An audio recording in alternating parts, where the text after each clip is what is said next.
aqui. Então hoje, dia 15 de novembro, nós estamos aqui começando a primeira live do programa Trends, uma live gratuita, onde eu vou compartilhar aqui com vocês algumas tendências, algumas coisas aí bem interessantes do que está acontecendo, né, no nosso país, no nosso dia a dia, na nossa profissão, na nossa carreira, enfim, tudo aquilo que envolve tendências a gente vai apresentar aqui. Então, a pergunta que eu trouxe para essa live foi: como será nosso 2023 no Brasil? Como será o ano que vem aqui no Brasil? Será que vai ser fácil? Será que vai ser difícil? Será que teremos o governo atrapalhando muito, o governo atrapalhando pouco? E aí?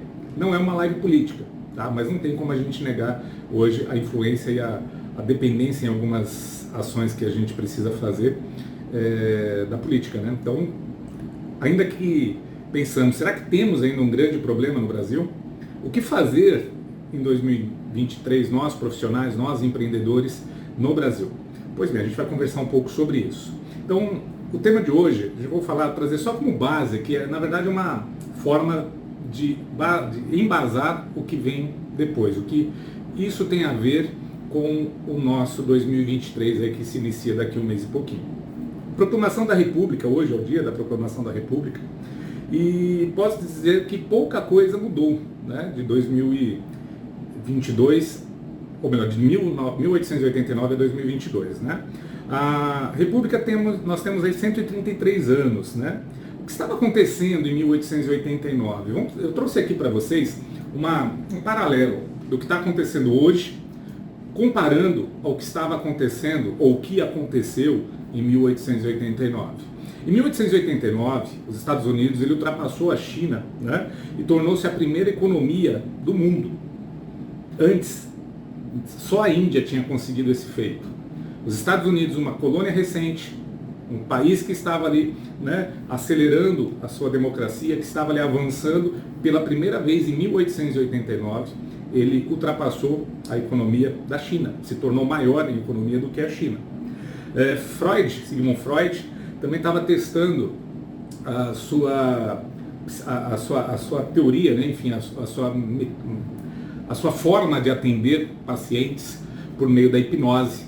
Então, em 1889, ele aperfeiçoou essa técnica de hipnose em Nancy, na França.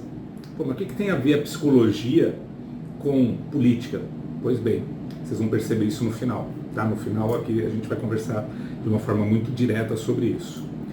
Aqui nós tínhamos Dom Pedro I, né, como um dos nossos dois imperadores, né, o primeiro dos nossos imperadores, e o país, durante o reinado de Dom Pedro I, né, seu reinado no Brasil, a sua grande marca, né, o que ele teve de força, de presença no seu reinado, foi o autoritarismo.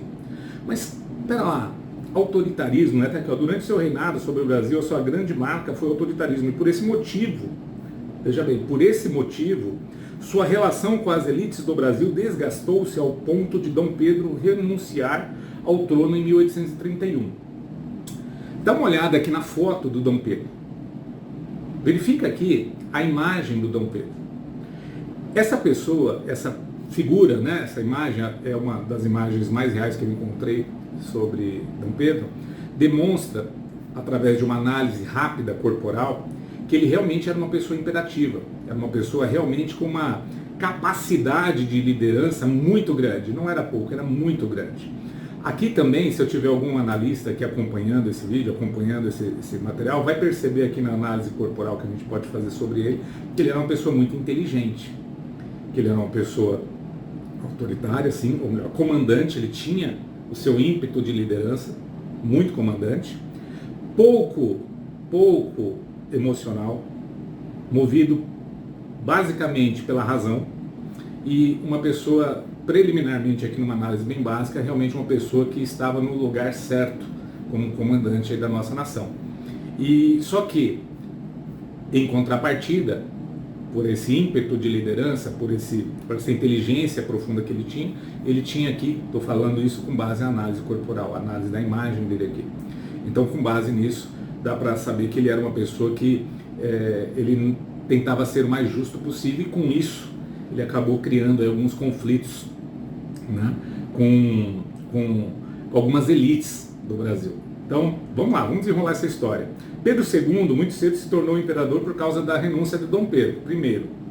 Então, a possibilidade de diminuir a idade que o jovem, né, imperador seria considerado maior de idade, ao invés de esperar até completar os 18 anos, o pessoal preferiu antecipar isso, porque não dava para ficar esperando, uma vez que Dom Pedro, né, renunciou do cargo, não queria mais aqueles conflitos com as elites, ele renunciou, né, e voltou para Portugal.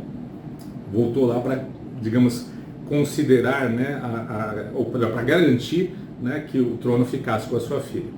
E aí o país ficou por um tempo sob regência, só que sob regência o conflito continuou, a bagunça entre eles não se davam bem, os grupos não se conciliavam, e aí tiveram a grande ideia de antecipar a maioridade de Dom Pedro II.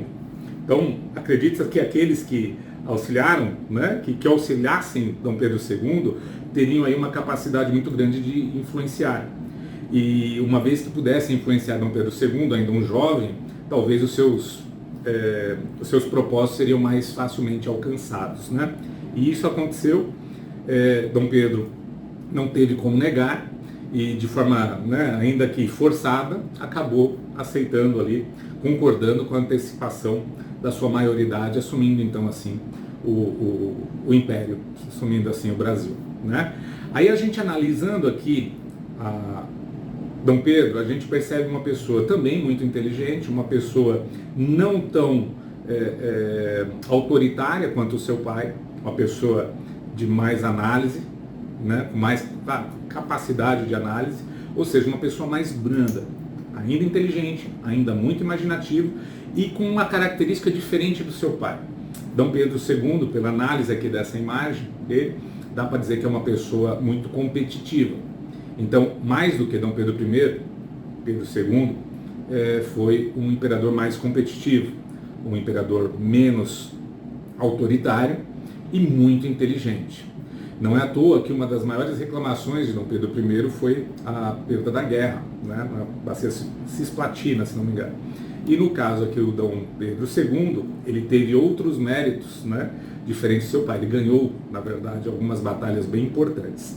Então, Dom Pedro, ainda sendo novo demais para assumir o cargo, podemos dizer que a gente teve a sorte de Dom Pedro I nomear José Bonifácio como seu tutor.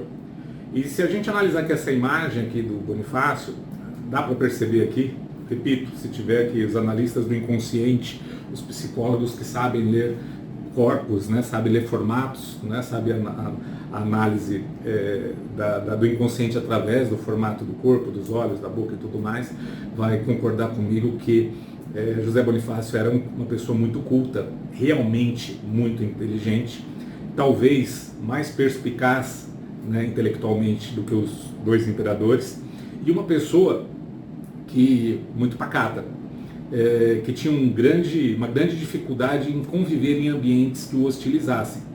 Ou seja, uma pessoa como José Bonifácio teria grandes problemas em viver ou conviver com pessoas que o rejeitassem. E não é à toa também que depois da independência do Brasil, ele teve alguns problemas sérios com os grupos, né, que ajudavam Dom Pedro I no comando. Então, aqui a gente analisando, né, esse perfil, essa foto de José Bonifácio, dá para dizer que a gente tinha aqui um grande professor. E assim Dom Pedro II foi cuidado, foi instruído por ele. Dom Pedro II, uma coisa que eu separei aqui também para embasar essa nossa conversa que a gente vai ter hoje aqui, Dom Pedro II ele reinou o Brasil por praticamente 49 anos. 40 anos, 30 anos de forma bem efetiva e depois ele foi desacelerando. E ele fez isso até a proclamação da República. Olhando essa imagem aqui de Dom Pedro mais adulto, a gente consegue ainda perceber a sua capacidade, né, singular de competição, a sua capacidade de intelecto e o seu controle. Então, Dom Pedro ele realmente foi uma pessoa que trouxe muitas conquistas para o Brasil, né? Se a gente analisar do seguinte ponto de vista, que a pessoa quando se torna vidraça, quando se torna comandante num posto maior, num posto de evidência, como foi o caso de Dom Pedro II, é uma coisa muito difícil. E ele aguentou isso aí por praticamente 50 anos, né? Porque os 14 anos até o final aí de 1889 se passaram-se ali praticamente 50 anos ele no comando do país. E o que ele conseguiu? Muitas coisas ele conseguiu também para o nosso país, e algumas das coisas mais importantes foi a proibição do tráfico negreiro. Imagina a guerra que ele não enfrentou com as elites, né, internamente para coibir o tráfico negreiro. A Guerra do Paraguai, ele venceu, diferente do seu pai, que foi muito criticado por ter perdido uma guerra para o Império. Ele não, ele ganhou. E também conseguiu, acho que isso foi um dos seus últimos atos, ou foi a gota d'água dos atos que ele fez ainda como imperador, que foi a abolição da escravatura, muito apoiado pela princesa Isabel. Então, veja o cenário, o que estava acontecendo no país. A formação de inteligência, a capacidade que Dom Pedro II tinha para, de fato, conquistar, para fazer as coisas funcionarem para o Brasil, realmente se consolidou. Tanto que o sucesso do Império, em sua atuação nas 3 crises, o sucesso do Império aumentou consideravelmente a estabilidade e o prestígio da nação. O Brasil emergiu como um novo poder no hemisfério sul. Gente, imagina, tínhamos os Estados Unidos crescendo, vento em polpa, e o Brasil também. E o que aconteceu? Por que isso parou? O que foi feito? Quais as técnicas? Quais as manobras? Como era o cenário naquela época? Será que ele era tão diferente do que a gente está vendo hoje? Será que os instrumentos que foram utilizados para o controle, foram utilizados para o governo, foram utilizados sobre o povo, sobre os empresários, sobre todos aqueles que produziam no país, será que são muito diferentes dos de hoje? Então está aqui um primeiro vínculo, uma primeira conexão que eu quero trazer na mente de vocês aqui para pensar sobre isso. A gente viveu, considerando que hoje a gente tem aí uma comemoração, né, da proclamação da República, cabe a gente fazer esse paralelo. E esse paralelo traz uma situação que faz a gente pensar que naquela época ali da proclamação da República, o histórico que nós tínhamos do nosso imperador, que era Dom Pedro II, era um histórico muito, mas muito positivo. Ele foi um imperador colocado novo, muito novo dentro da política, né? Dentro do ambiente de governo. Ele foi muito manipulado no início, ele foi muito, muito explorado no início, até que ele assumiu o controle, porque como eu fiz ali, mostrei para vocês, ou expliquei para vocês, que ele não era uma pessoa de muito conflito, não gostava de ambientes ruins, assim como seu pai, assim como José Bonifácio, só que ele era um dos que mais toleravam isso, ou seja, ele conseguiu ficar por 50 anos praticamente no poder, tolerando tudo isso, competindo e ganhando em nome do povo, em nome do Brasil. E aí veio a proclamação da República. O que a gente pode falar da proclamação da República, né? Por que parece que o Brasil não deu certo com Dom Pedro II? Talvez alguns aqui saibam um pouco dessa história, talvez outros não. Quem quiser, sugiro, né, pesquisar, se precisar de algum apoio sobre isso, mando alguns links, só me chamar depois, eu mando isso para vocês, ou a gente conversa aqui. Mas o que parece, né, para muitos é que o Império não deu certo, que necessitávamos de uma república, e uma vez que não estava dando certo, era melhor a república. Então foi a partir daí, né, foi a partir desse auge que o Brasil alcançou, desse movimento de abolição da escravatura, de ganho da Guerra do Paraguai, da parte mais anteriormente da proibição, né, do tráfico, né, de pessoas, de negros, enfim, foi a partir daí que a gente teve uma decadência, né, do Império. Por quê? A partir daí a monarquia brasileira passou a ser questionada. Por quem? Como ela foi questionada? De que maneira as questões vieram à tona para que a monarquia que estava indo tão bem fosse questionada? O republicanismo começou a ganhar força e a imagem de Dom Pedro iniciou, né, Dom Pedro II iniciou num desgaste, começaram a desgastar a imagem dele. Para agravar a situação, a partir da década de 70, né, 70, estamos dando uns passinhos antes aqui, o imperador aparentemente perdeu a vontade de governar e os motivos pessoais de saúde fizeram se ausentar por longas viagens ao longo aí dessa década de 80. Ou seja, A pessoa quando está muito pressionada, a pessoa quando está com uma carga muito grande que não é só dela, ela começa a refletir, mente sã, corpo são, mente ruim, corpo ruim. Então, será que não foi isso? Será que não foi a grande carga, né, de ser a vidraça do império diante do mundo e diante do povo e diante dos militares e diante das elites e diante de todos aqueles que produziam no Brasil? Será que não foi esse excesso de pressão que não trouxe aí uma situação mais grave da saúde dele? Será que isso acontece com você? Será que isso pode acontecer comigo? Será que isso acontece com pessoas quando está sob muita pressão, acaba passando por momentos de debilidade física, por conta que a mental já foi, né, debilitada? E aí? Olha só essa história como se desdobra. O que fez, né? O que faz o Brasil não dar certo para o povo e deixar, né, de ser uma potência mundial? O que fez o nosso império não dar certo e termos ali a ilusão de que precisávamos trocar por uma república? Quem se beneficiou? Quem se beneficiaria? Como seria essa república?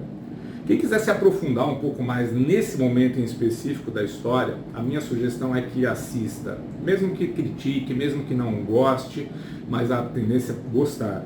Assista A Última Cruzada da Brasil Paralelo. Assista, porque ali tem coisas muito ricas, tem informações muito ricas apresentadas por alguns dos historiadores do país nessa fase. Mas o que eu tenho para trazer aqui para reflexão, e aí sim a gente vai agora para o assunto que eu queria trazer para vocês sobre 2023, é o que faz com que o Brasil não dê certo. O que faz, né, com que o povo não se beneficie com a riqueza, com todo o potencial do nosso país? Por que você não se, digamos assim, se beneficia disso de uma forma direta? Por que eu não me beneficio disso de uma forma direta? Por que a maioria das pessoas não se beneficiam disso de uma forma mais direta? Por que será? Por que parece que as coisas aqui estão sempre dando errado? Tem uma razão. E hoje a gente vai conversar sobre isso. Até o final eu quero levantar pelo menos 2 tópicos. Tem muita coisa para a gente falar, mas 2 tópicos eu quero trazer. E esse daqui, essa pergunta, ela tem muitas coisas por trás dela. A gente poderia conversar horas e horas sobre essa pergunta. Porque o que faz, né? O que faz o Brasil não dar certo para o povo e deixar de ser uma potência mundial? É o povo? É o governo? É os militares? São os militares? É a aristocracia? E aí? Como que isso se desdobra? Porque a gente está no meio de uma fase sensível histórica do nosso país. Como que isso se desdobra? Como que a gente pode antever o futuro se a gente não analisar o passado? Eu digo para vocês, não tem como. Tem que olhar o passado para a gente ver o que está acontecendo no presente para antever o que virá no futuro. E quando você fica bom em antecipar as coisas que vêm no futuro, você começa a dar passos antes que os outros derem.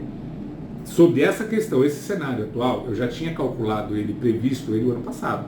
Particularmente, algumas coisas eu direcionei e resolvi. Pessoas que estavam mais próximas de mim, que puderam ter algumas instruções, eu também dei as dicas, falei, vai acontecer assim, assim, assado, tudo indica que é isso que vai acontecer, sugiro você fazer isso, se antecipe o que virá. E fiz isso, claro, sempre de forma remunerada. Porém, agora eu quero abrir isso para que vocês também possam ter uma opção de também se antecipar, assim como eu já tenho aqui, pelo menos os 2 cenários bem desenhados do que pode acontecer em 2023. Eu digo 2 porque são o mais provável e o segundo mais provável. Os outros eu descarto, porque os 2 primeiros já é o suficiente para me posicionar. Então, se vocês tiverem, talvez aí, dúvidas de como vai ser o 2023, saber qual é o cenário mais provável, qual é a tendência maior de um cenário e a do outro, do segundo cenário, você vai conseguir se posicionar de forma preventiva, tanto no primeiro quanto no segundo. Se o primeiro se concretizar, você já estava preparado com foco nele. Se não se concretizar, qual é a outra possibilidade? O que faremos? Como podemos fazer? Então essa é a proposta do que eu tenho hoje aqui para você, para a gente conversar sobre isso e desenvolver um pouco desse assunto, tá bom? É a primeira live trends, live sobre tendências, que eu vou fazer de forma contínua, de forma repetitiva, para a gente desenvolver assuntos desse naipe, como outros que eu vou estar trazendo aqui, com base em análise psicocomportamental, com base em análises políticas, com base em análise do comportamento humano individual e com base na análise do comportamento humano coletivo, que são diferentes. E vocês já vão saber hoje por que são diferentes, tá? Então, como perdemos mais uma oportunidade? Né? O sucesso do Império em sua atuação, estou repetindo aqui, o sucesso do Império em sua atuação de Dom Pedro, 3 crises, aumentou considerável, né? Nas 3 crises que aumentou consideravelmente a sua estabilidade e o prestígio da nação, e o Brasil emergiu como um novo poder no hemisfério sul. Porém, apesar disso, diferentes grupos insatisfeitos começaram a conspirar contra a monarquia, e essa conspiração desembocou no movimento de 15 de novembro, que é uma data que nós não deveríamos comemorar. Nós deveríamos lamentar essa condição, e vocês vão saber por quê. Porque a proclamação da República, ela foi um golpe contra o povo. Ela não foi algo bom para o povo. Busque, pesquise, hoje a internet está aí, ajuda. Antes nós só tínhamos os livros. Na minha época de escola, lá no primário, que eu lembro bem das aulas de história, porque eu adorava as aulas de história, não era bem assim que a história era contada. Então a proclamação da República, ela foi um golpe, ela é um golpe, e um golpe que, por ironia, né, do destino desse país, ou por aceitação de uma ironia pelo povo brasileiro, a gente tem ela como uma data comemorativa. Ela não é uma data comemorativa porque ela é uma data onde um imperador que estava indo bem, que fez um excelente governo, que superou as principais crises demandadas pela população, demandada pelas pessoas, demandadas pelos negros. Imagina hoje um imperador que desse, né, mais liberdade, mais condições para grupos que hoje ainda buscam, né, melhoria no poder, melhoria no seu espaço, na sua participação social. Imagina todos esses feitos realizados por um imperador que muito bem preparado, né, muito inteligente, muito competitivo e capaz naquilo que fazia, muito perfeccionista com as coisas que fazia, porque isso também era uma característica do Dom Pedro II, ele ser, digamos assim, enrolado, ele ser manipulado para que ele acreditasse que o momento era de proclamar a República do Brasil, que o momento era dele dividir o poder, ou seja, foi preparado todo um ambiente, toda uma narrativa, toda uma construção ideológica ali por trás do governo, para que no dia 15 de novembro de 1889 fosse proclamada a República. Alguns chamam isso de golpe militar. Hoje mesmo, inclusive, eu estava conversando com um professor dizendo que a proclamação da República foi um golpe militar. Será que foi um golpe militar mesmo? Ou será que os militares foram apenas um instrumento utilizado pelos verdadeiros golpistas, por aqueles que estavam de fato sendo prejudicados pela abolição da escravatura, estavam sendo ameaçados pela superioridade dos Estados Unidos, né, na economia mundial, sendo o Brasil um importante concorrente aqui no hemisfério sul, né? Enfim, o que será que de fato estava acontecendo naquele cenário para essa história toda ser formatada do jeito que ela foi formatada? Então, é aqui que começa um grande problema. Eu tenho um comentário feito recentemente nas minhas redes que a gente não tem, deixa eu dar de uma forma mais simples, a gente não tem na história dos prêmios Nobel um brasileiro. Tem chileno, tem argentino, tem em todo canto, mas no Brasil não tem. E essa imagem aqui explica isso. O Brasil não tem porque a gente vem ao longo dos séculos sustentando um modelo de entendimento onde a gente acredita que bons são os de fora, que aqui dentro a gente não tem nada bom, que a gente não tem herói. Os nossos heróis, eles são de uma forma articulada, de uma forma preparada, eles são desconstruídos no imaginário do povo. Eles são desconstruídos da mente das pessoas. E como essa desconstrução ocorre? Por meio de técnicas, por meio de experiências já experimentadas e que conduzem o povo ao entendimento que o governante quer. Mas quem é o governante? Muitas vezes não é ele que está ali determinando as coisas do jeito que tem que ser. São forças por trás dele que determinam, que influenciam, que também corrompem a mente dele para fazer as coisas de acordo com os interesses desses grupos. E aí? Será que isso tem alguma similaridade, o que aconteceu com Dom Pedro, com o que vem acontecendo no Brasil aí nos últimos anos? Será que a gente não tem realmente nenhum herói para comemorar aqui?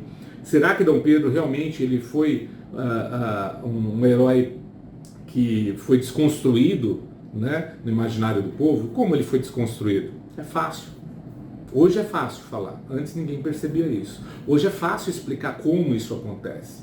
E isso acontece de uma maneira muito simples e muito inteligente. Então é por essa razão que uma live como essa é possível acontecer hoje, porque a gente tem informação para ver e entender as coisas. Então, como, né, nós podemos aceitar a perda dos nossos heróis brasileiros?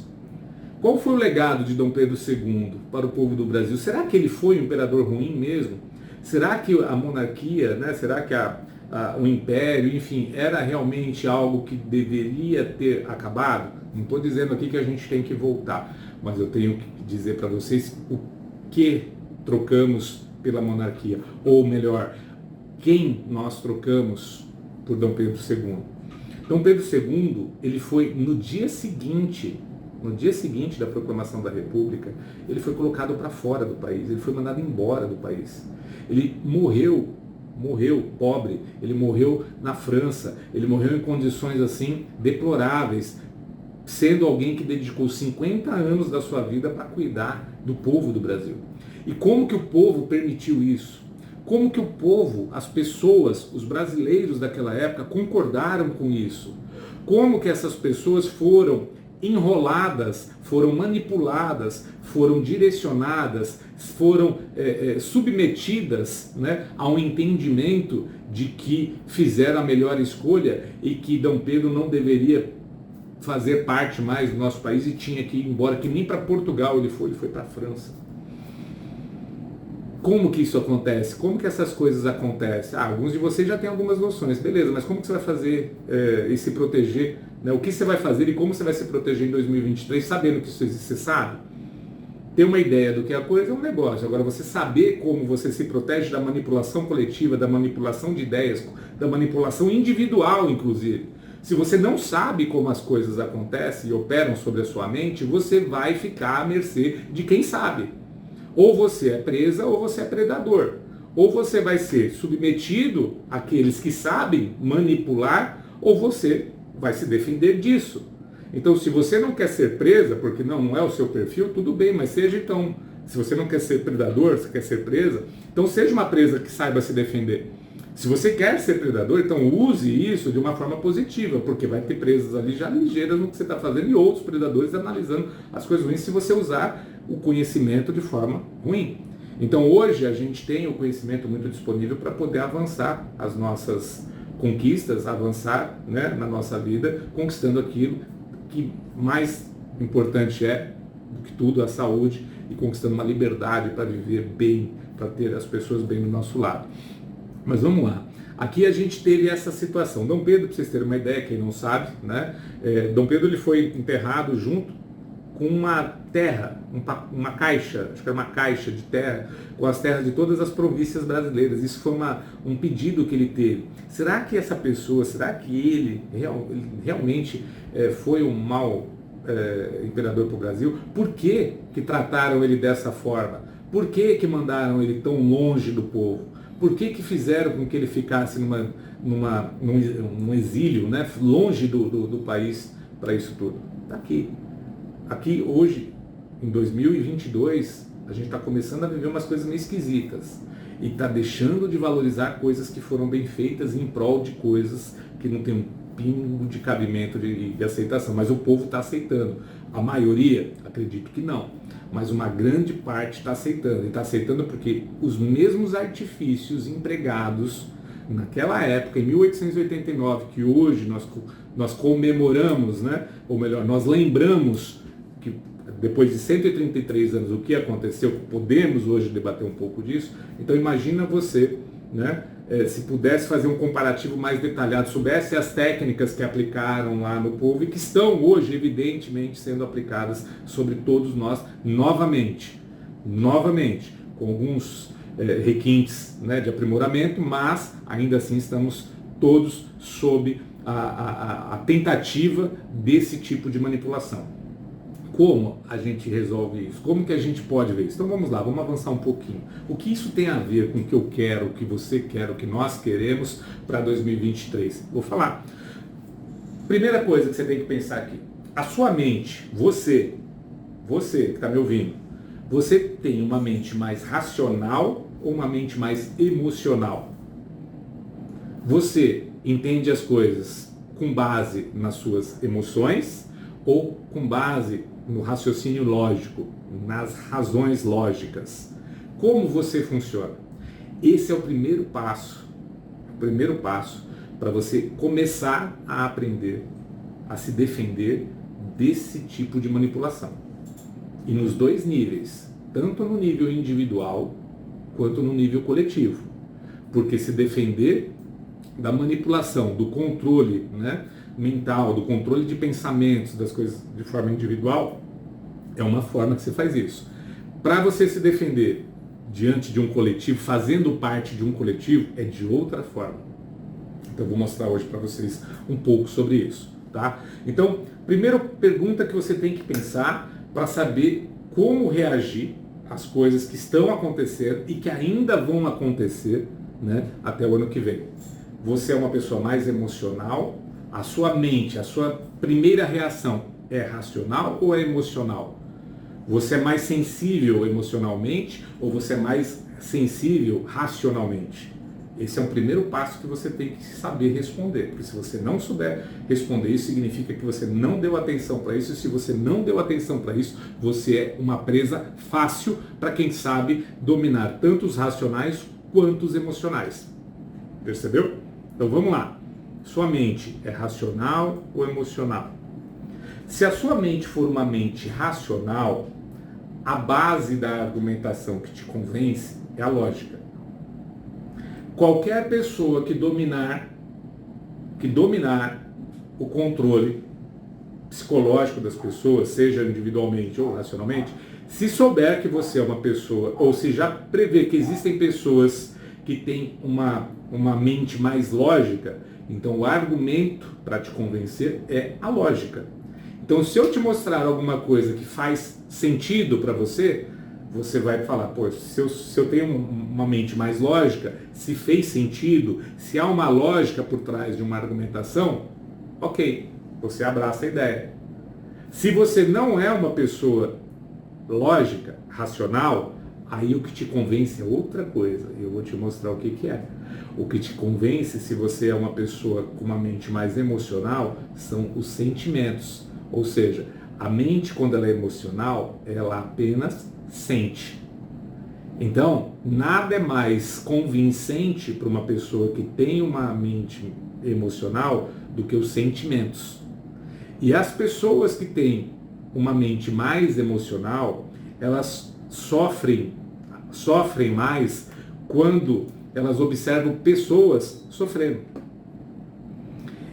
Pessoas que são basicamente, mentalmente, emocionais, elas sentem muito quando veem ou quando imaginam pessoas sofrendo. Elas sofrem tanto, ou às vezes até mais, do que as pessoas que de fato estão passando por uma situação difícil. Então, convencer uma pessoa, ou convencer um grupo de pessoas que são tomados pelos dois tipos, né, de mentes, lógica ou sentimental, é fácil. Então, se você quer convencer pessoas emocionais, você tem que trazer argumentos que façam essa pessoa sentir. Se você quer convencer pessoas com mente mais lógica, você tem que trazer raciocínios lógicos numa perspectiva que convença, que faça sentido para essa pessoa, que então ela abraça a sua ideia. Então, o jogo de manipulação, ele consiste nessas duas ferramentas, nesses dois caminhos. Para dizer mais claramente, nesses dois caminhos de manipulação.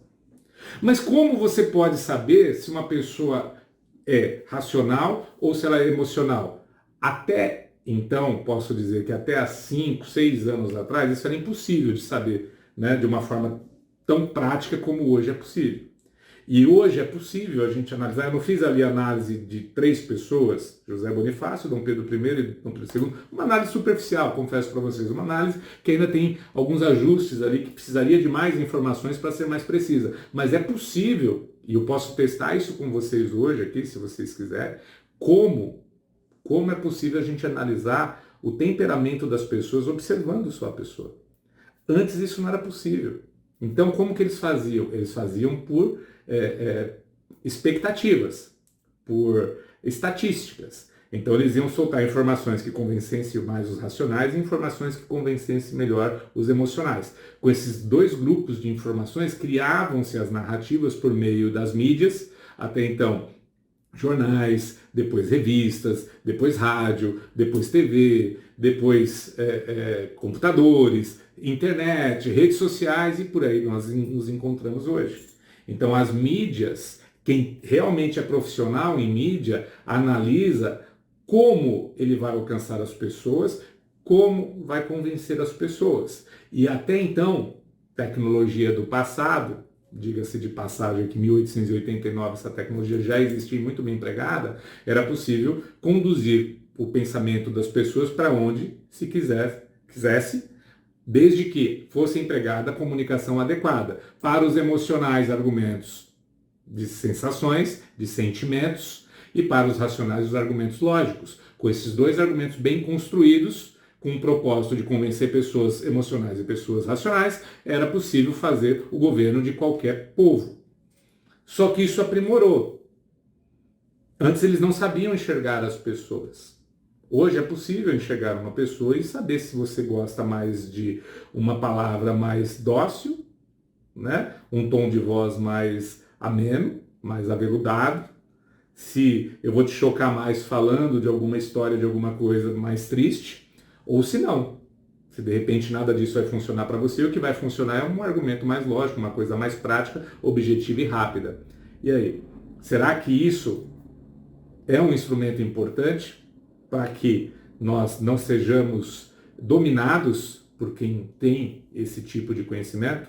Então isso é uma das coisas que eu quero trazer para vocês. Então o primeiro ponto hoje aqui é sobre essa questão. Mente emocional trata-se de uma forma, mente racional de outra forma. Simplificando o processo, a mente emocional a gente faz a pessoa sentir, faz ela imaginar, faz ela sentir algum sentimento. E esses sentimentos vão ser estímulos para a gente levar ela para algum lugar. Se a gente estiver falando ou comunicando com pessoas mais racionais, aí a forma é outra. A forma de tratar com essas pessoas é pela lógica, é pelo faz sentido para você, né? Isso faz caminho. Não que eu estou criticando o termo hoje, que é tão utilizado, faz sentido, não é isso. Só quero mostrar que para a pessoa que tem uma mente mais racional, é a lógica que convence ela, assim como para a pessoa que tem a mente mais emocional, o que convence ela é a emoção, tá? Então, bora lá. Por que eu estou trazendo isso para você? A minha formação inicial, lá atrás, quando eu era jovem, era analista de sistemas.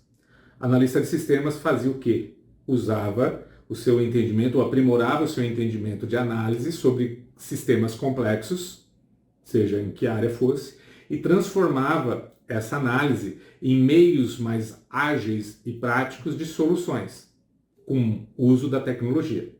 Então, analista de sistemas, assim foi a minha primeira função, a minha primeira profissão. Um analista de sistemas era aquele cara que era chamado para um lugar para analisar uma situação, falar, eu quero fazer isso aqui, reduzir 50% minha despesa, eu quero fazer isso aqui funcionar melhor, o que você consegue fazer aqui para melhorar. Então assim eu fui criado, desenvolvendo soluções, usando os recursos tecnológicos para fazer pessoas produzirem mais, para fazer empresas funcionarem melhor, para ter mais qualidade nos serviços entregues às pessoas, enfim, em vários setores, em vários segmentos. Um dos mais recentes é o do setor condominial. E do setor condominial eu tive e fui obrigado a desenvolver soluções que levassem em consideração o comportamento humano. porque o comportamento humano era algo necessário na aplicação de sistemas de controle ou de sistemas de direcionamento ou até mesmo de segurança e de apoio para pessoas em condomínios, em grupos coletivos fechados.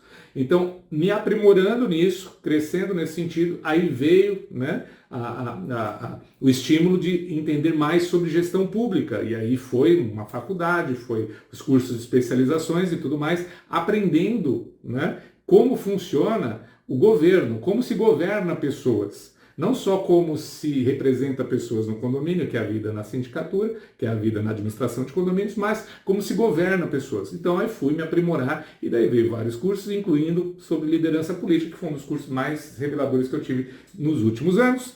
E a partir daí cheguei numa outra fase que foi falar o quê? Se eu tenho que desenvolver soluções para grupos e para pessoas, levando em consideração modelos do governo, do político, da área política e da área condominial, do bem comum, do bem privado, o que eu posso fazer de melhor? Como eu posso evoluir esse meu conhecimento? Eu fui buscar na psicanálise, fui buscar por meio de conhecimento sobre o comportamento mental humano.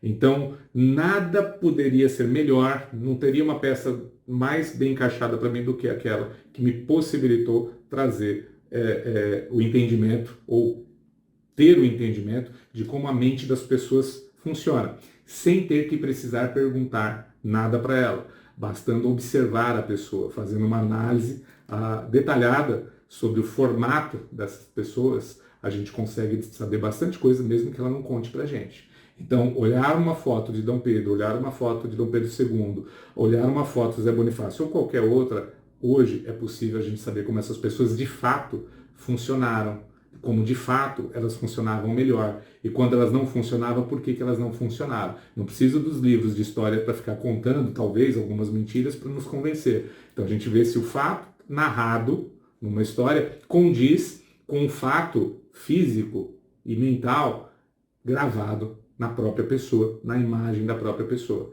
Então isso é possível fazer e é com base nisso, é com base nesse tipo de conhecimento, né, que foi aumentada nos últimos anos, graças a Deus, eu acho isso muito legal, é possível trazer algumas soluções bem bacanas. E não quero fazer isso só cobrando, eu não quero fazer isso só remunerando, né? Eu quero fazer isso também de uma forma onde eu possa ajudar pessoas a acelerar alguns processos. Então, explicado isso, o que eu tenho que explicar aqui para vocês, para começar já a pensar em 2023 você não vai ganhar mais, você não vai evoluir, você não vai ficar melhor se você resolver atender e solucionar menos problemas.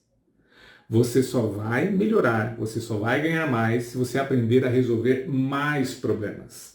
Você tem que ficar melhor em soluções de mais problemas. Você tem que olhar problemas pela frente, tem que pensar assim, eu quero esses problemas para mim, eu quero resolver isso e quero cobrar para resolver isso, eu quero ser pago para resolver isso. E aí a questão que fica é, quais são ou quais serão os problemas que você vai poder ou terá que resolver em 2023. É aí onde a gente começa a entrar num ponto importante. Uma coisa que eu peço aqui em troca, é a única coisa que eu vou pedir em troca de vocês, para vocês, por essa disponibilidade de conhecimento, por essa disponibilidade de tempo. Multiplica isso daqui. Multiplica isso daqui que está chegando para você de forma gratuita. Multiplica isso daqui compartilhando. Multiplica fazendo isso daqui girar. Multiplica chamando outras pessoas para virem nas próximas lives, para verem os vídeos que eventualmente eu puder e conseguir deixar gravado para vocês visualizar depois.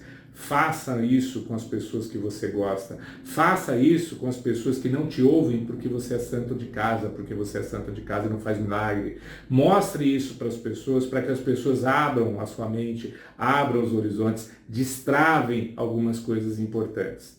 Tá? Então, se você realmente quer evoluir, quer avançar sobre isso, faça isso por mim. É a única coisa que eu te peço. O acordo é, faça isso multiplicar. Como? Dividindo, compartilhando. Se você compartilhar esse conteúdo, compartilhar os links dos convites que você está fazendo, estar presente nos próximos encontros, não tenha dúvida, algumas coisas vão melhorar na sua vida e vai ser rápido. Hoje eu já vou te deixar, além disso que eu estou comentando aqui, uma instrução para que você possa praticar e testar. E se der certo, além de poder compartilhar isso com outras pessoas, além de multiplicar isso para outras pessoas, me dá um feedback, fala, Roberto, você me falou um negócio que eu coloquei em prática e deu certo. É isso que me motiva, é isso que me faz bem. Então, gastar uma energia aqui para preparar isso para vocês, para compartilhar isso para vocês, é porque eu gosto, e gosto muito, não só de fazer, mas de saber quando eu ajudei, de saber quando deu certo. Então, aplique isso. Quem me trouxer sempre uma resposta positiva de algo que aplicou e deu certo, eu vou dar mais. Dar. Tem coisas que eu vou dar, tem coisas que não dá. Eu vou explicar porque vocês vão saber no final. Tem coisas que eu vou dar, tem coisas que não, que eu vou cobrar. Mas se você fizer uma coisa que der certo, saiba que alguma coisa a mais eu vou te dar. Eu quero que você evolua. E não é só evoluindo porque está me pagando para fazer alguma coisa. Não, vai evoluir porque vai ver que o que eu estou falando dá certo. Isso me faz bem e vai te fazer bem. E se a gente fizer isso com mais pessoas, você vai experimentar o que eu experimento quando eu trago um conhecimento que deu certo. É assim que eu faço, é assim que eu retribuo também quem me traz conhecimentos bons. Inclusive, fica a dica de hoje. Quem estiver vendo aqui, assista depois, ou procure assistir a live do Pablo Marçal. Ele tem uma live hoje importante para fazer, ele já vem fazendo umas legais. Assiste a dele, que a dele é bacana. Tem muita coisa legal ali para vocês destravarem aí coisas importantes na vida de vocês, tá bom? Então esse é o acordo que eu quero fazer para vocês, mas vamos lá. Como será 2023 no Brasil? Ainda temos um grande problema no Brasil? O que fazer em 2023 no Brasil? Então essas são as perguntas que possivelmente trouxeram até aqui e eu vou desenrolar ela agora de uma maneira muito prática e objetiva. Eu vou mostrar para vocês o que a gente pode prever de 2023. 2023, não muito diferente do que foi em 1889, só como exemplo, vai ser uma guerra de narrativas tentando fazer as aparências, tanto de um lado quanto do outro, ficarem presentes na mente das pessoas. Como eles vão fazer isso? Ou pela manipulação por meio da emoção, ou pela manipulação por meio da lógica, do raciocínio lógico. Esses são os dois instrumentos que eles têm. E esse instrumento de convencimento, eles quem? Quem está dando o golpe ou quem está tentando se defender do golpe, seja de que lado você acredita que isso esteja acontecendo. Não vou entrar e não era para isso que eu trouxe a live hoje. Eu não quero ter partido, apesar de eu ter, porque eu não fico em cima do muro, eu tenho minha opinião, mas respeito quem tem opinião diferente, até porque eu já tive opinião diferente. Né? Então, essa situação que eu quero trazer hoje aqui para vocês é diferente. Eu quero que vocês entendam como que as coisas estão sendo articuladas, como que as pessoas estão sendo convencidas, que instrumentos estão sendo utilizados para que isso aconteça e por quais meios. Então, os instrumentos eu já falei. Emoção, você mexe com os emocionais. Raciocínio lógico, você mexe com os racionais. Como você faz isso? Através da repetição. Repetição por meio de quem? Por meio das mídias. Quais mídias? Todas. Tudo aquilo que você olhar hoje, você vai estar, de alguma forma, sob a influência de um lado ou de outro. Se você tentar se livrar um pouco disso, você acaba voltando a isso, porque em todo lugar isso está permeado. Então, o que vai te ajudar a entender as coisas é, quando você está sendo influenciado, aí você pode decidir se você deixa se influenciar ou não. Então, sabendo os instrumentos que eles usam, você vai ficar mais atento quando o negócio está te convencendo sem você pensar muito. Então, ter opiniões, conversar com outras pessoas, o debate é o que ajuda a resolver muito isso, tá? Então, esse é o primeiro ponto. A segunda questão, o que a gente tem aí para o ano que vem para ser feito? Apesar dessa guerra que vai haver de narrativas, como eu vou me proteger disso? É aí que você vai ter que decidir se você vai ser alguém que vai se posicionar como uma presa e se esconder, ou vai ser uma presa que vai ficar atenta seguindo tua vida, ou se você vai ser um predador, vai realmente fazer, uma predadora vai conseguir fazer com que esse ano de 2023, enquanto uns choram, outros vendem lenço. Aí você tem que ver em qual parte você está, se vai estar chorando, se vai estar vendendo lenço. Mas como que você vai vender lenço se você não sabe ainda que tipo de lenço que vai ser necessário? É aí que a gente vai conversar um pouco sobre isso, tá? Então, uma mente envolvida pela emoção, o medo faz essa mente ser dominada. Então você domina uma mente de uma pessoa emocional pelo medo. Ah, Roberto, mas o racional? Também. Só que o medo de quem sente é diferente do medo de quem é lógico. Todos temos medo, todos temos necessidades, todos temos e tentamos nos proteger. Então, o medo ele pode ser desenvolvido pelo lado emocional como pelo lado racional. Então o medo, você tem que tomar um cuidado, porque muitas vezes o medo ele é colocado à sua frente e você, com medo, você trava, você não faz nada. Em contrapartida, outras pessoas que têm um domínio um pouco melhor, ou que são, né, têm uma formação neural um pouco melhor, avançam mesmo com medo, só que com cuidado. Então o medo é um instrumento que vai estar presente o ano que vem. E a esperança? A esperança já está presente hoje. A esperança ela vai continuar presente na vida de muitas pessoas, só que eles vão usar a esperança para te convencer do contrário, para te convencer que a atitude que eles estão propondo é a melhor para que a sua esperança se torne realidade. Então a esperança é uma moeda de troca feita tanto para quem é emocional, por meio de sentimentos, quanto para quem é por meio racional, feito através de dados, de informações. Então, veja, as pessoas emocionais e as racionais elas são manipuladas pelos mesmos tipos de sentimento. Só que aí vem um pulinho do gato aqui que eu quero pôr para vocês. E isso eu quero debater com vocês, porque não dá só para explicar. O medo individual, ele é diferente do medo coletivo. O medo que se aplica de forma individual a uma pessoa, para conduzir ela por um caminho, é diferente do medo aplicado no coletivo. Então, ainda que sejam pessoas, a forma e o raciocínio lógico de cada uma funciona diferente, bem diferente. E a esperança também, da mesma forma. A esperança que uma pessoa individual tem a hora que ela é atingida por uma informação, por uma narrativa, por alguma coisa, né, seja por que meio for, a informação que chega até ela por meio da esperança, quando ela é no individual é de uma forma, quando é no coletivo é de outra forma. E a gente o dia inteiro, de forma alternada, a gente está pensando de forma coletiva e de forma individual, de forma coletiva, de forma individual, de forma coletiva e de forma individual. E aí, quando que a gente usa e o que a gente usa para se defender nisso? Então, trouxe uma frase aqui do Gustave Le Bon, que é é um livro fantástico, né? Vale a pena vocês lerem. Enfim, que é sobre multidões, psicologia de multidões. As multidões não são influenciáveis por raciocínios, nem lógicos e nem emocionais. Não é raciocínio lógico e nem raciocínio emocional que direcionam multidões. O raciocínio das multidões são sempre de nível muito inferior. Quando fala muito inferior, é quase de um primata.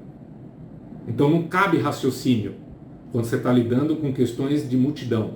Quando você responde algo que você está falando com alguém dentro de uma sensação de que você faz parte de algo, raramente você está usando o raciocínio para se apresentar. Você até tenta, mas o que está te motivando não é um raciocínio que foi trazido para você. Foi uma coisa diferente, foi um estímulo diferente, foi uma imagem, foi uma ideia. É isso. E é assim que se conduz multidões. Então, são sempre de nível muito inferior e as ideias que elas associam têm apenas uma aparência de analogia ou de sucessão. Ou seja, aparentam ser um raciocínio, aparentam ser uma sucessão de informações que levam a um raciocínio. Só aparentam, porque na prática não são. E é nisso que eu queria trazer, né, um entendimento para vocês de como a gente pode desenvolver isso, né, para que as coisas fiquem melhor para a gente. A primeira coisa, o primeiro passo, reaprenda a resolver os seus problemas adquirindo mais autoconhecimento. Primeira coisa que você tem que sair daqui hoje, tentando entender, tentando se perguntar se você tem uma mente mais racional ou mais emocional. Se você é mais sensível a coisas e imagens que te trazem sensações ou a coisas e imagens que te trazem dados, te trazem informações. Porque se você conseguir já perceber isso, você já estará dando um grande passo, tá? Tanto na proteção quanto no posicionamento mais adequado para o próximo ano. Então, o autoconhecimento é algo muito importante e o primeiro passo que você tem que ter é saber se você é uma pessoa emocional ou se você é uma pessoa racional. Você tem as duas situações dentro de você. Não é que uma pessoa, quando é emocional, ela não raciocina, ou quando uma pessoa é racional, ela não é emotiva. Tem, só que as proporções são diferentes. E é essa proporção que faz o seu dia funcionar bem ou funcionar mal. Tá? Então, mas o que essas tendências psicocomportamentais têm a ver com isso? Todos nós, de uma forma física, somos construídos ao longo da nossa infância. Desde o útero até a nossa fase adulta. Só que na primeira fase dessa construção física que nós sofremos, né, biologicamente, nós desenvolvemos uma formação neural. Essa formação neural, ela passa por 5 etapas, e essas 5 etapas são estimuladas por ambiente, por pessoas, por sensações, por emoções, por tudo que acontece nesses 6 primeiros anos de vida de uma criança. E esses 6 primeiros anos misturam reações de acordo com os estímulos recebidos, e essas reações, elas se misturam na formação do corpo da pessoa. E recentemente foi descoberto que a gente consegue, por meio de um mapeamento, entender como funciona a mente de uma pessoa. E por meio desse entendimento, sabendo como cada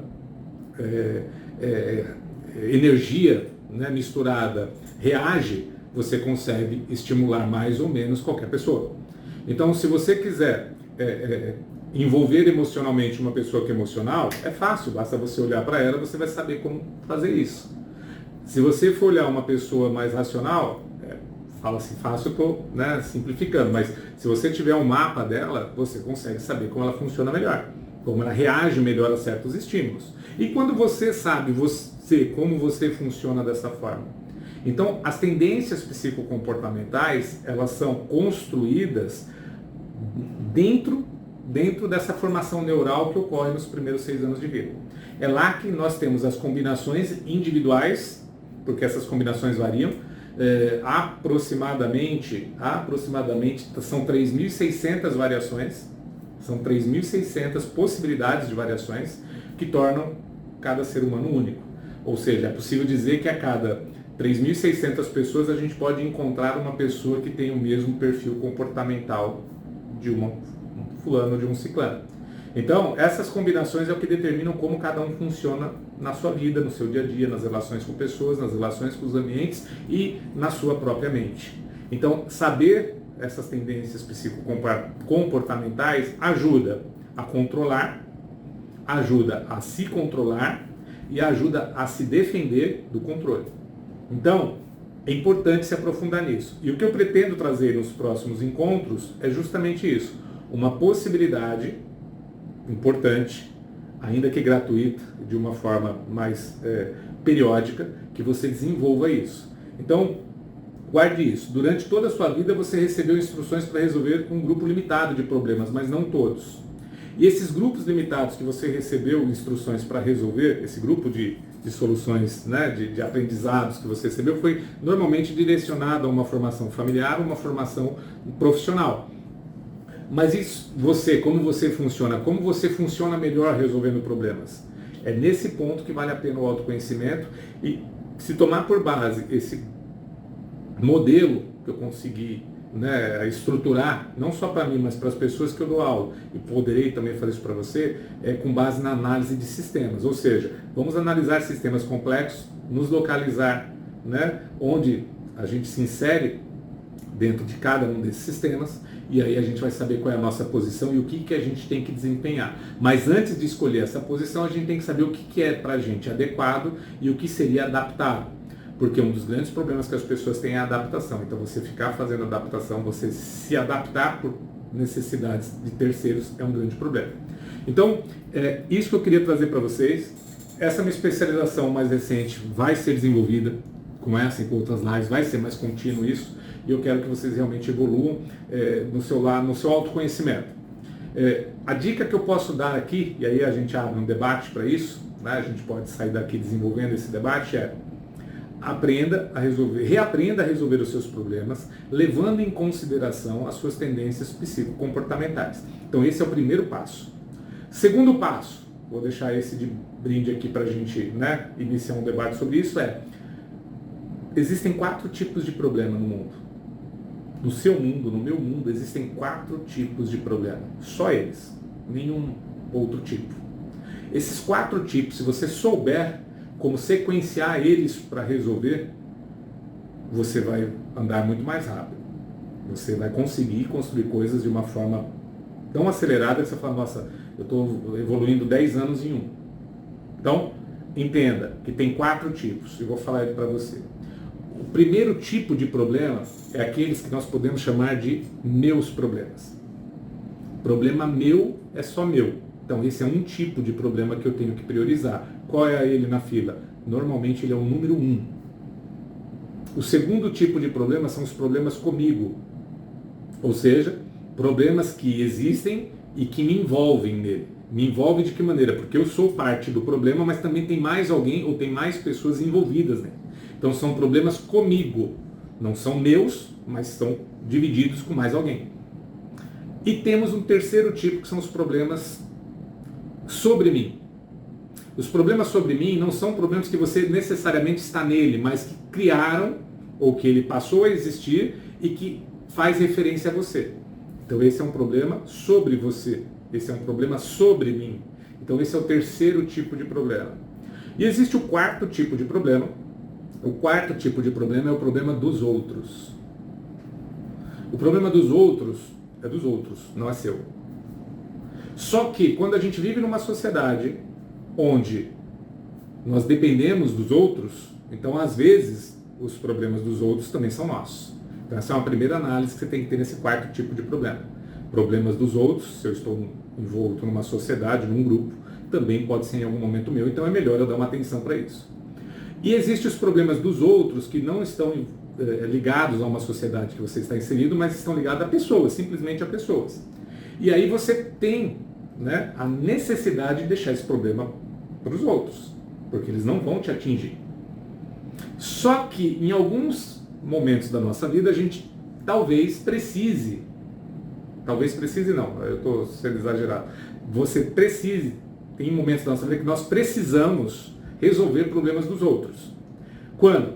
Quando somos pagos. Quando somos bem remunerados. Porque a remuneração é para isso que existe, né? A troca de trabalho. A gente recebe um recurso para que nós, com esse recurso, resolvamos problemas nossos. Então, a gente só antecipa o problema dos outros frente aos nossos problemas, aos problemas comigo e os problemas sobre mim, se estivermos sendo remunerados, se houver uma contrapartida satisfatória, né, de preferência muito satisfatória, para que nós nos mexamos para resolver problemas que não são nossos. Porque através desses recursos, através desse pagamento que nós podemos ter para resolver o problema dos outros, é que nós aceleramos a solução dos nossos problemas, talvez os problemas conosco e talvez os problemas sobre nós. Percebe? Então esse exercício, anota isso aí. Os 4 tipos de problema. Sequencia eles na sua vida. E a partir daí você vai perceber que muitas coisas que você gasta a sua energia e o seu tempo são desnecessárias. Muitas coisas que você perde o seu tempo para resolver ou se preocupando com elas, preocupando com elas, você acaba aí perdendo grandes oportunidades na sua vida de fazer coisas melhores para você. Então em 2023 nós teremos um grande problema sim. Não vai acabar esse problema na virada do ano, seja de um jeito ou de outro, seja Bolsonaro assumindo o poder por algum meio, ou seja Lula assumindo o poder. Enfim, o grande problema está aí. A questão é o que você vai fazer em 2023 e como você vai fazer isso. O mais importante a partir daqui é saber como você vai reagir aos estímulos que vão estar acontecendo e quais de fato são problemas que você tem que dar atenção. Seus, com você, sobre você ou dos outros. Lembrando que quando a gente vive numa sociedade, às vezes os problemas que são dos outros, em algum momento passam a ser nossos problemas. Então vale a pena dar uma atenção nesse sentido, tá? Então é isso. O que eu tinha para trazer hoje de informação é isso. Espero que tenha aí aberto, né, algumas portas aí, alguns insights para vocês, e que vocês possam, através dessa condição aqui, né, desenvolver algumas coisas bem bacanas e necessárias para a vida de vocês, tá? Então, para aqueles que assistiram até aqui, o meu agradecimento, eu espero que tenham gostado e que vocês possam fazer aquilo que eu pedi aqui no meio, nosso acordo. Compartilha, multiplique isso daqui dividindo, multiplique isso daqui compartilhando. Vamos fazer mais pessoas entenderem isso, porque aí as coisas vão agir mais rápido, vão acontecer mais rapidamente na nossa vida, de uma forma boa, para que a gente possa desacelerar em algum momento e usufruir tudo aquilo que a gente está construindo.